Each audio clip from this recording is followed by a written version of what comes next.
नमस्कार, हमारे खास कार्यक्रम में आप सभी का बहुत स्वागत है। आपके साथ मैं हूं नलिनी पांडे। प्रयागराज में हुए उमेश पाल हत्याकांड को 1 महीना हो गया है, लेकिन अब तक शाइस्ता, असद और शूटर पुलिस की गिरफ्त से बाहर हैं। बीते 1 महीने में इस केस में क्या कुछ मोड़ आए हैं, क्या खुलासे हुए हैं, ये रिपोर्ट पहले आपको दिखाते हैं।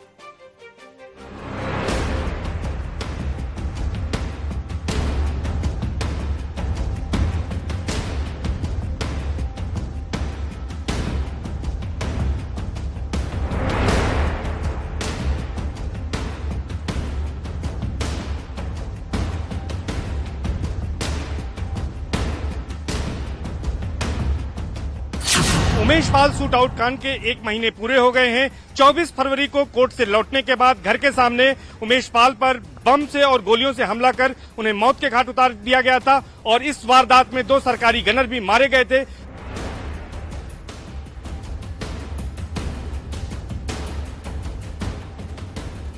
प्रयागराज में उमेश पाल और उनके 2 सरकारी गनर की हत्या के महीने भर बाद भी पुलिस का एक्शन जारी है।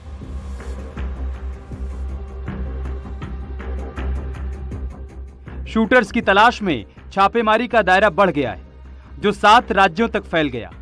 अब तक साफ नहीं है कि शूटर्स देश में ही हैं या नेपाल भाग गए।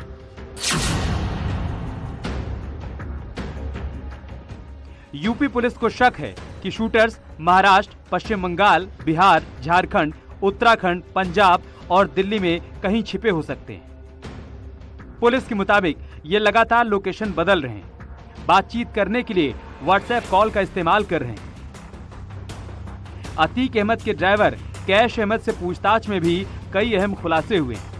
शूटर्स के साथ ही गुजरात के साबरमती जेल में बंद अतीक अहमद की पत्नी शाइस्ता परवीन भी अब इनामी हो गई। इस हत्याकांड के बाद ही विधानसभा में सीएम योगी ने साफ कर दिया था कि माफिया को मिट्टी में मिला दें। कि माफिया कोई भी हो, सरकार की चिरस्थायी की नीति है और उन माफियाओं के खिलाफ मिट्टी में मिलाने का काम उनको हमारी सरकार करेगी, पूरी मजबूती के साथ उनसे निपटने का कार्य करेगी। अपनी कथनी और करनी में फर्क न करते हुए सीएम योगी ने तुरंत एक्शन चालू किया और इसका नतीजा रहा कि अब तक इस मामले में 2 आरोपी अरबाज और उस्मान चौधरी एनकाउंटर में ढेर हो चुके हैं। 27 फरवरी को अरबाज का encounter,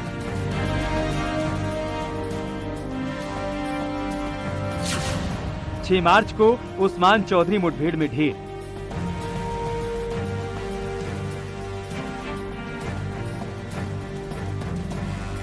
Umesh Pal shoot out में अब तक पुलिस को जो कामयाबी मिली है उसमें 27 फरवरी को पहली कामयाबी मिली, जब असद के ड्राइवर अरबाज को थुमनगंज थाना क्षेत्र के नेहरू पार्क में हुई मुठभेड़ में पुलिस ने मार गिराया था। और दूसरी कामयाबी उसे 6 मार्च को मिली, जबकि कौधियारा थाना क्षेत्र में विजय चौधरी उर्फ उस्मान को पुलिस ने मार गिराया था। दरअसल उस्मान ही वह शख्स था जिसने उमेश पाल पर पहली गोली चलाई थी। इसके अलावा अब तक सदाकत खान के समेत कुल 6 आरोपियों को पुलिस ने गिरफ्तार कर जेल भेजा था, जो कि इस पूरे षड्यंत्र में शामिल थे। इसके अलावा अभी पुलिस किसी अन्य की गिरफ्तारी नहीं कर पाई है। अतीक के बेटे असद समेत फरार चल रहे 5 शूटर्स पर इनाम की रकम बढ़ाई गई, जिसमें इनाम की रकम 2.5 लाख से बढ़ाकर 5 लाख रुपए कर दी गई। उधर पुलिस और एसटीएफ की कई टीमें इन शूटर्स की तलाश में लगातार दबिश दे रही हैं। फरार चल रहे 5 शूटर्स पर एक नजर डालें तो उसमें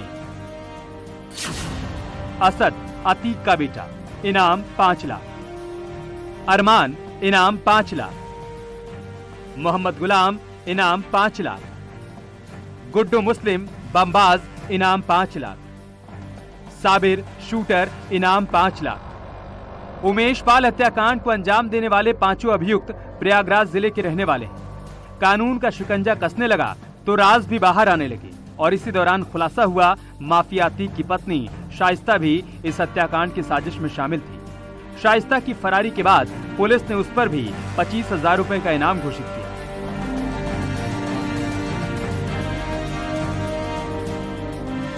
प्रयागराज में माफिया अतीक की हनक और उसके कारनामों की फेहरिस्त काफी लंबी है। उमेश पाल हत्याकांड के बाद खाकी इसी कनेक्शन को तोड़ने में जुटी है और इसी कड़ी में कई एक्शन भी हुए, जिसमें बुलडोजर एक्शन भी देखने को मिला। जफर अहमद के घर पर बुलडोजर का एक्शन हुआ। सफदर अली के घर पर भी बुलडोजर चला। माशुकुद्दीन के घर को भी जमींदोज कर दिया गया। इमरान की अवैध प्लॉटिंग पर बुलडोजर एक्शन हुआ। उमेश पाल शूटआउट में कनेक्शन सामने आने के बाद पीडीए का बुलडोजर एक्शन भी हुआ है। पहली कार्रवाई जफर अहमद के खिलाफ हुई। जफर अहमद वो शख्स है जिसके घर में अतीक अहमद का परिवार पिछले 2.5 साल से रहता था। बताया तो यह जा रहा है कि जफर अहमद का जो मकान है वो अतीक अहमद की बेनामी संपत्ति है। दूसरी कार्रवाई सफदर अली के खिलाफ हुई। 60 फीट रोड पर अतीक अहमद का ये असलहों और कारतूस का सप्लायर बताया जा रहा था।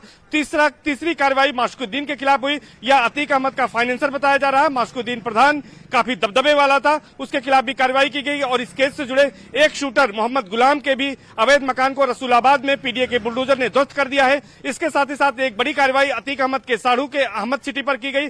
300 बीघे में की गई प्लाटिंग को पीडीए के बुलडोजरों ने पूरी तरह से नस्ते नाबूद कर दिया है और इसके अलावा अन्य कई लोगों के खिलाफ भी नोटिस जारी की गई हैं और अभी भी पीडीए का एक्शन लगातार जारी है। एक्शन के डोज में पुलिस ने कुछ आरोपियों को गिरफ्तार भी किया, जिसमें एक आरोपी सदाकत खान है, जिसको जेल भेजा गया है। इसके साथ ही हत्याकांड में 5 और अभियुक्तों को पुलिस ने गिरफ्तार किया, जिनकी उमेश पाल शूटआउट कांड में अलग अलग भूमिका बताई गई। नियाज अहमद हत्याकांड से पहले रेकी की थी। असद इंटरनेट कॉल पर अतीक और अशरफ की बात कराई थी। मोहम्मद सजर उमेश पाल की कचहरी से घर तक की लोकेशन उसने ही दी थी। कैश अहमद और राकेश कुमार शूटआउट के बाद असलहा और कैश छिपाने में शामिल थे। अरशद कटरा पुलिसकर्मियों की मौत की साजिश में शामिल था। गिरफ्तार किए गए अभियुक्तों में अतीक के ड्राइवर कैश अहमद और मुंशी राकेश कुमार की निशानदेही पर अतीक के कार्यालय पर पुलिस ने 21 मार्च को छापेमारी की थी, जिसमें पुलिस ने अतीक के कार्यालय से हथियारों का जखीरा और 74,62,000 रुपए कैश बरामद किए। बताया जा रहा है कि बरामद हथियारों से ही उमेश पाल और दोनों गनर पर गोलियां बरसाई गई थी। माफिया अतीक के मददगारों में सिर्फ उसके गुर्गे ही नहीं शामिल हैं, दाग कुछ खाकी धारियों पर भी लगे हैं। अतीक अहमद गैंग से साठगांठ के आरोप में प्रयागराज में काफी समय से जमे पुलिसकर्मियों को चिन्हित कर एक्शन लिया गया। उमेश पाल शूटआउट कांड को 1 माह बीत गए हैं, लेकिन लगातार नए खुलासे हो रहे हैं। पुलिस की जांच एजेंसियों को गोपनीय जांच में इस बात का खुलासा हुआ कि कुछ पुलिसकर्मी हैं जो कि लगातार इस कार्रवाई की सूचनाएं और प्लानिंग की जानकारी अतीक अहमद के गुर्गों को दे रहे हैं, जिसके बाद डीजीपी स्तर से बड़ी कार्रवाई की गई और इस मामले में 1 इंस्पेक्टर, 3 सब इंस्पेक्टर और 4 कांस्टेबलों का तबादला दूसरे जिलों में कम प्रभाव वाले पदों पर कर दिया गया है, ताकि वो किसी तरह से इस जांच को प्रभावित न कर सके और इनके खिलाफ विभागीय जांच भी बैठा दी गई है और अगर इसमें साक्ष्य पाए जाते हैं तो इनके खिलाफ बर्खास्तगी तक की कार्रवाई की तैयारी की गई है। इसके साथ साथ एक अन्य इंस्पेक्टर को भी दूसरे जिले में तबादला कर दिया गया है। इन सभी की संलिप्तता उमेश पाल शूटआउट कांड में इंफॉर्मेशन लीक करने की पाई गई थी। बहरहाल एक्शन का सिलसिला थमा नहीं है। प्रयागराज से लेकर प्रदेश भर में अतीक के कनेक्शन पर एक्शन जारी है। वो एनकाउंटर हो या बुलडोजर या अरेस्टिंग, हत्याकांड को लेकर शूटर्स को भी पता है कि अगर वो खाकी के हाथ लग गए तो मिट्टी में मिला दिए जाएंगे। लेकिन इस बात में भी दम है कि पुलिस की गोली इंसाफ करेगी, आज नहीं तो कल। सर्वेश दुबे, न्यूज़ 18, प्रयागराज।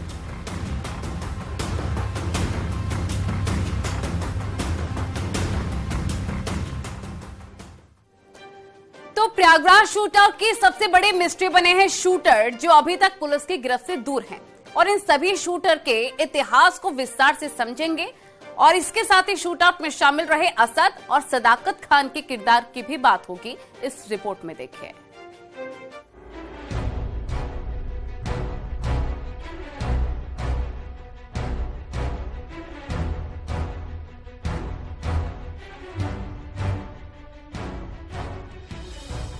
चौबीस फरवरी को हुए उमेश पाल हत्याकांड को 1 महीने हो चुके हैं, लेकिन इस हत्याकांड में अभी भी कुछ किरदार पुलिस और एसटीएफ के लिए मिस्ट्री बने हुए हैं। अतीक और उसके भाई अशरफ को छोड़ दें तो पुलिस के लिए सबसे बड़ी पहेली वो शूटर और सूत्रधार हैं जिन्होंने इस शूटआउट को अंजाम दिया।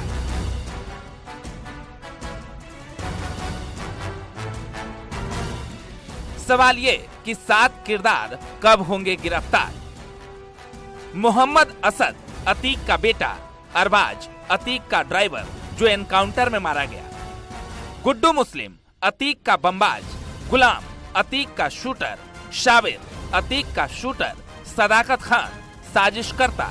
उस्मान छर्रा, अतीक का गुर्गा। उमेश पाल हत्याकांड का सारा किस्सा बस इन्हीं किरदारों के इर्द गिर्द घूम रहा है। ये अतीक अहमद और उससे वास्ता रखने वाले वो किरदार हैं जिनकी पहचान उत्तर प्रदेश की एसटीएफ ने प्रयागराज में उमेश पाल हत्याकांड के बाद की है। सिर्फ इतना ही नहीं, इन तमाम किरदारों का उस हत्याकांड या उसके बाद क्या रोल रहा, इसका भी खुलासा पुलिस कर चुकी है। हत्याकांड से पहले प्लानिंग के तहत यह तय कर लिया गया था कि कौन बमबाजी करेगा और कौन हथियारों से हमला करेगा। यहाँ तक कि वारदात को अंजाम देने के बाद भागने का बैकअप प्लान भी रेडी था। अब पुलिस की जांच इन्हीं 7 किरदारों के इर्द गिर्द घूम रही है जो कि इस घटना के प्रमुख किरदार हैं। किरदार नंबर 1, अतीक का बेटा असद। हत्याकांड के बाद घटनास्थल से मिले सीसीटीवी फुटेज में सफेद क्रेटा कार को रोककर अचानक ड्राइवर वाली सीट की तरफ से एक शख्स बाहर निकलता है। नीली जीन्स और काली शर्ट पहने ये शख्स गाड़ी से उतरते ही कमर से अपनी पिस्टल निकालता है और फिर दौड़ पड़ता है। दूसरे कैमरे में कैद हुई तस्वीर में नीली जीन्स और काली शर्ट पहने वही शख्स हाथ में पिस्टल लिए फायरिंग करता हुआ गली में घुसता है। फिर कुछ पल बाद वो गली से बाहर भी निकल आता है और इसके साथ ही सभी हमलावर मौके से भाग जाते हैं। नीली जीन्स और काली कमीज पहने इस शख्स को करीब से देखना जरूरी है, इसलिए क्योंकि बिना रिकॉर्ड पर कहे यूपी पुलिस का हर एक से ऑफ द रिकॉर्ड यही कह रही है कि नीली जीन्स और काली कमीज पहना ये शख्स कोई और नहीं बल्कि अतीक अहमद का बेटा असद अहमद है। असद का अभी तक कोई आपराधिक रिकॉर्ड नहीं है। वो सेंट जोसेफ कॉलेज का छात्र है। असद बहुत कम उम्र से ही तेज रफ्तार में गाड़ियां चलाने लगा था। कहा जाता है कि असद को चाचा अशरफ ने हथियारों की ट्रेनिंग दी थी। असद को लेकर खबर है कि वो बिहार के रास्ते नेपाल भाग गया है। शूटर सहित असद को तलाश रही एसटीएफ को कुछ चौंकाने वाली जानकारियां हाथ लगी है, जिससे इस बात की आशंका बढ़ गई है कि असद भारत छोड़कर नेपाल भाग गया है। दरअसल पुलिस को जांच के दौरान रायबरेली टोल प्लाजा पर संदिग्ध फॉर्च्यूनर दिखाई दी। संदिग्ध कार प्रयागराज की थी। शक है कि इसी कार में बैठकर असद और उसके दूसरे शूटर ने यूपी की सीमा पार की। सवाल यह है कि अगर शूटर प्रयागराज छोड़कर भागे तो वो कहां गए होंगे। इसके जवाब में जांच एजेंसियों के सामने कोई पुख्ता जानकारी तो हाथ नहीं लगी, लेकिन शक है कि असद यूपी छोड़कर पहले बिहार में दाखिल हुआ। बिहार के एक माफिया के बेटे ने असद की मदद की। बिहार के माफिया की मदद से असद नेपाल में छिपा है। दरअसल बिहार के बाहुबली शहाबुद्दीन के बेटे से अतीक के बेटे असद की दोस्ती है। पुलिस अफसरों को शक है कि उन्हीं की मदद से असद नेपाल में दाखिल हुआ है। सदाकत खान साजिश करता। इसे प्रयागराज शूटआउट में स्ट्रेटजी बनाने का आरोपी माना जा रहा है। हालांकि सदाकत अब पुलिस की गिरफ्त में है। वो मुस्लिम बोर्डिंग हॉस्टल के कमरा नंबर 36 में रह रहा था। सदाकत उत्तर प्रदेश के गाजीपुर के 12 गहमर गांव का रहने वाला है।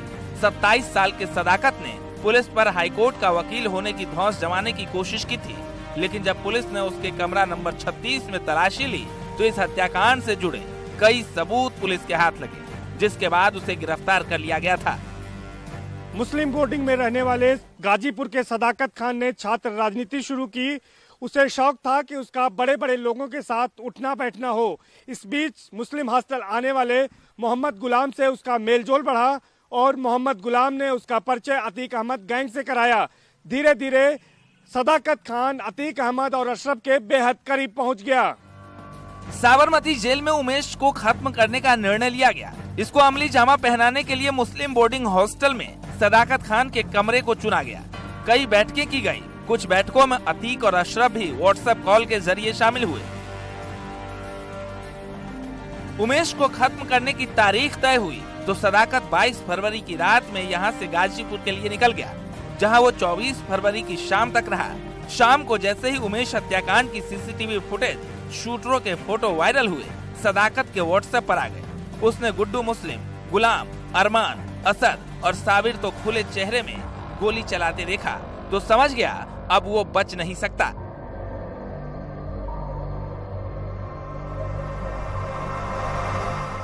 शूटआउट के बाद सदाकत गोरखपुर के लिए निकल रहा था। तभी उसे गोरखपुर बॉर्डर पर सख्त चेकिंग की सूचना मिली। इसके बाद सदाकत बस्ती के लिए जाने लगा, तभी यूपी एसटीएफ ने उसे दबोच लिया और तब से सदाकत यूपी पुलिस की गिरफ्त में है। खबरें और भी हैं, लेकिन यहां पर रुकना होगा एक छोटे से ब्रेक के लिए।